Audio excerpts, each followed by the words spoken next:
2 years. Over 60,000 dead. More than 174,000 wounded. Cities reduced to rubble.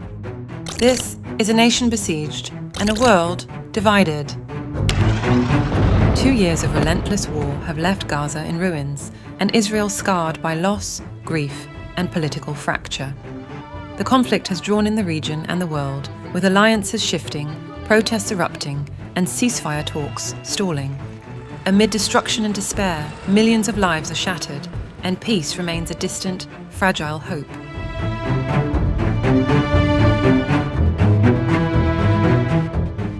It began at dawn, a quiet Saturday.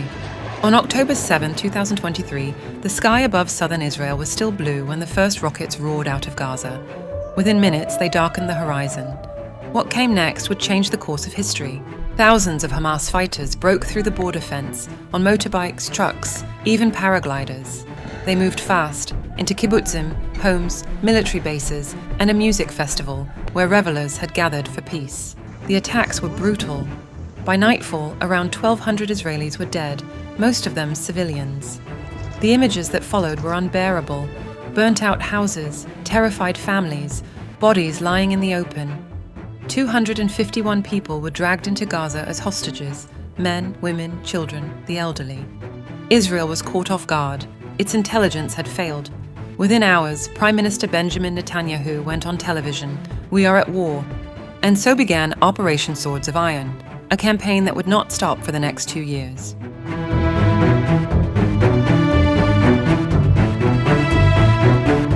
Israel's response came with the force of vengeance. Within hours, Gaza's skyline was aflame. Airstrikes tore through the narrow strip of land, flattening entire neighborhoods. Israel vowed to destroy Hamas down to its last tunnel. By late October, tanks rolled in. Soldiers advanced through smoke and debris, street by street. The Israeli army said it was targeting militants, command posts, rocket launchers, underground bunkers. But Gaza, a land barely 40 kilometers long, became a graveyard. The bombardment was relentless. Hospitals, schools, refugee camps, all hit. Israel insisted Hamas use civilians as shields. Palestinians said there was no place left to hide. Within weeks, Gaza's cities had turned to rubble. The world watched live, every explosion broadcast in real time. Inside Gaza's shattered hospitals, doctors worked by torchlight.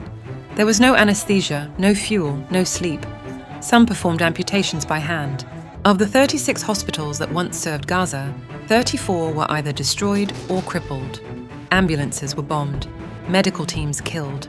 More than 400 attacks hit health facilities in less than 2 years. Then came the hunger. Israel's blockade tightened, choking off aid and fuel. By mid-2024, the United Nations confirmed a famine. 500,000 Palestinians were starving. Children with hollow eyes waited for trucks that rarely arrived. At least 459 people, a third of them children, died from hunger and malnutrition. Everywhere, people fled. Over 1.9 million Palestinians, more than 80% of Gaza's population, were displaced. Some moved 5, 6, even 10 times. Others simply walked, barefoot, hungry, desperate, hoping to find somewhere still standing. Entire towns vanished. The land itself poisoned. Sewage systems collapsed. Crops destroyed, aquifers contaminated. The United Nations Environment Programme warned Gaza's environment could take decades to recover, if it ever does. 61 million tons of rubble now cover the strip, much of it toxic. The air is dust, the water undrinkable, and the soil dead.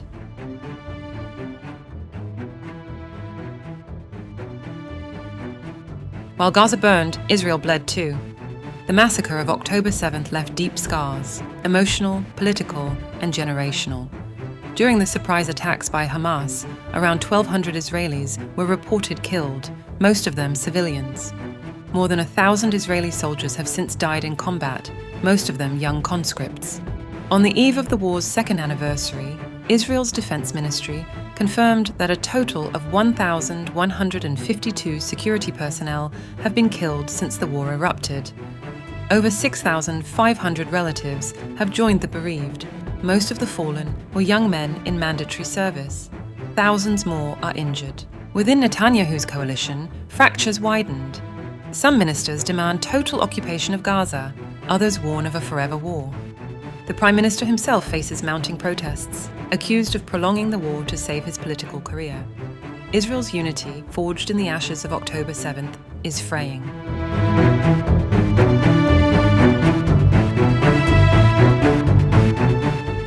Israel's growing isolation.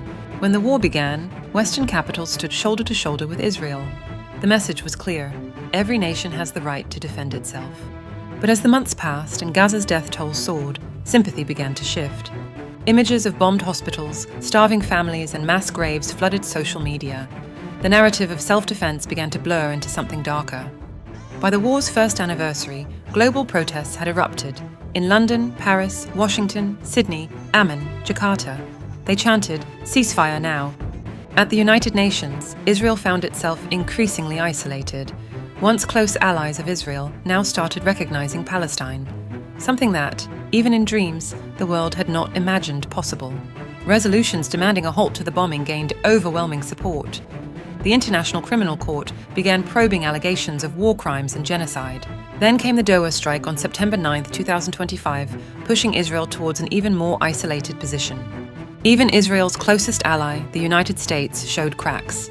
President Donald Trump, now back in the White House, grew frustrated with Netanyahu's defiance. In private calls, Trump has reportedly rebuked him for being too stubborn and for ignoring ceasefire proposals linked to hostage deals. Behind closed doors, American patience is running thin. But still, the bombs keep jolting Gaza.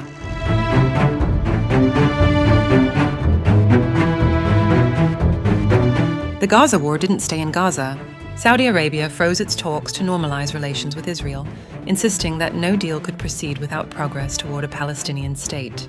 Iran, long accused of funding Hamas, Hezbollah, and Houthis, capitalized on the chaos, expanding its regional influence and emboldening its proxies.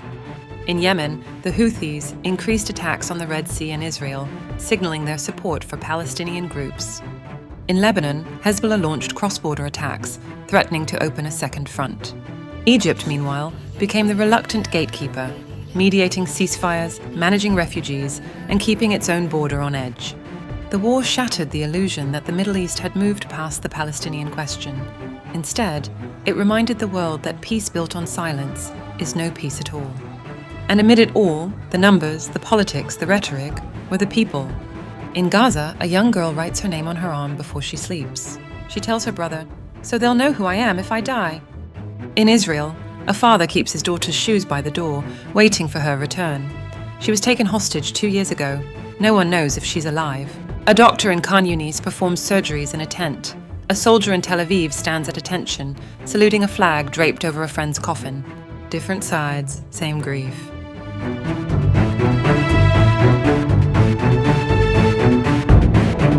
Now, in October 2025, the war enters its third year. Gaza is unrecognizable, a wasteland of twisted steel and shattered concrete. Electricity flickers for minutes a day. Children play among ruins that were once homes. Mediators from Hamas, Israel, and the United States have gathered in Egypt, negotiating a ceasefire and hostage deal, part of President Donald Trump's 20-point Gaza plan. Both sides have signaled partial acceptance, yet no ceasefire is in force. Israeli strikes have continued pending an agreement. Trump says technical teams are working in Egypt with the first phase targeted to conclude this week, urging all parties to move fast, while warning Hamas of complete obliteration if it refuses to give up control. Israel has sent a team led by Ron Dermer. Mediators aim to close an initial package within days. Yet unresolved issues, Hamas's disarmament, Gaza's post-war administration, and continued Israeli strikes, threaten to derail progress. A deal framework exists. Negotiations have momentum, but the ceasefire will only trigger once Hamas confirms the initial terms. Until then, the war rages on, even as the world waits for peace.